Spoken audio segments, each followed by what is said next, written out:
are we still a nation that takes care of its own or just a playground for billionaires? And, you know, here we are, watching this same age-old story play out right in front of our eyes.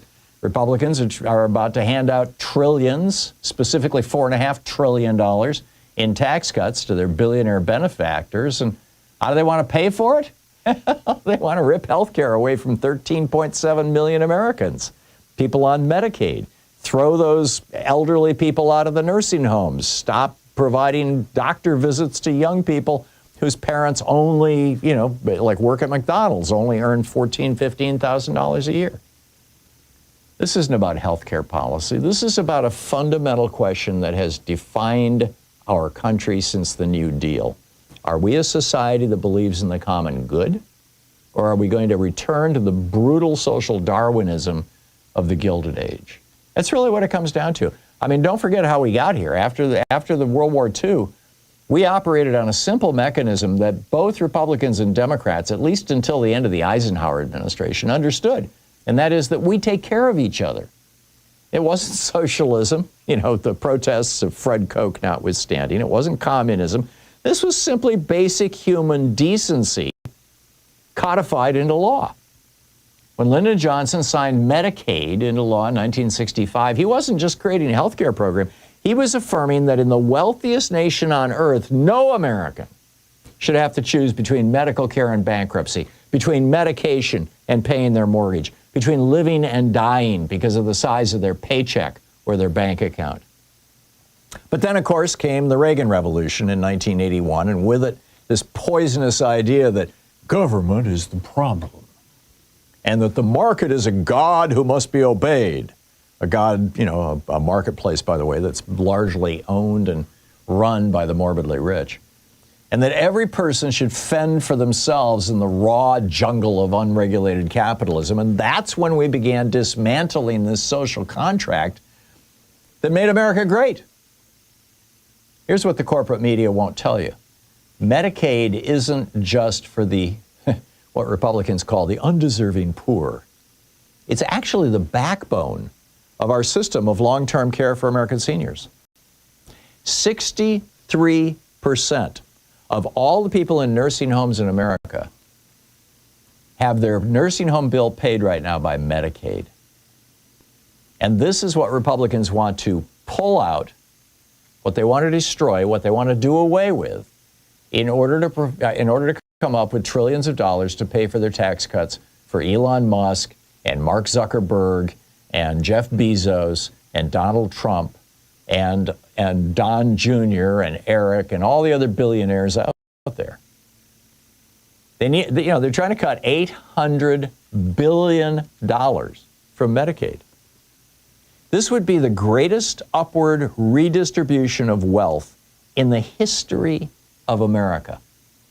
And they were up all night last night in the House of Representatives. They pulled an all-nighter to come up with this plan. This, it'll throw between 8 and 15 million Americans off Medicaid. Most of them seniors, right out into the streets. Or in the case of you know, working class people or their children, just, you know, end their access to health care. This is what oligarchy looks like. This is what it looks like when a small group of ultra-rich individuals seize control of a government and use it to enrich themselves at the expense of everybody else. That's not capitalism. This is feudalism with a stock market attached to it. When you gut Medicaid, you don't just harm individuals. You harm entire communities. Rural hospitals, for example, already hanging by a thread. Over 200 have been shut down in the last 10 years. Why? Because in 11 states, 11 former Confederate states, Republicans have refused to expand Medicaid. And that has led to the closing of these rural hospitals. There's going to be more coming if this Republican budget passes. These aren't just statistics. These are communities. These are the places where we've lived and grown up for generations. These are the places where pregnant women give birth. Did you know that more than half of all births in America are paid for by Medicaid? Tough luck, mom, or moms, or soon-to-be moms. You know, get used to having your babies at home, right? Rent a midwife. And it's not just Medicaid, by the way. Musk just cut 7,000 employees out of Social Security. They're trying to gut Social Security. All of these federal programs, they're trying to make them so screwed up, so incompetent, so rough, so brutal, so difficult to manage, so hard to work with and work through, that people will say, screw it. This is intentional. This was designed. They want to break these systems so that people will say, Social Security just doesn't work. I'd much rather have Citibank handle this for me. So, do we want to be the kind of country where your worth is determined by your checkbook balance? Where getting cancer means you could lose your home? Where growing old means you die in bankruptcy? Where the accident of your birth zip code determines whether you live or die?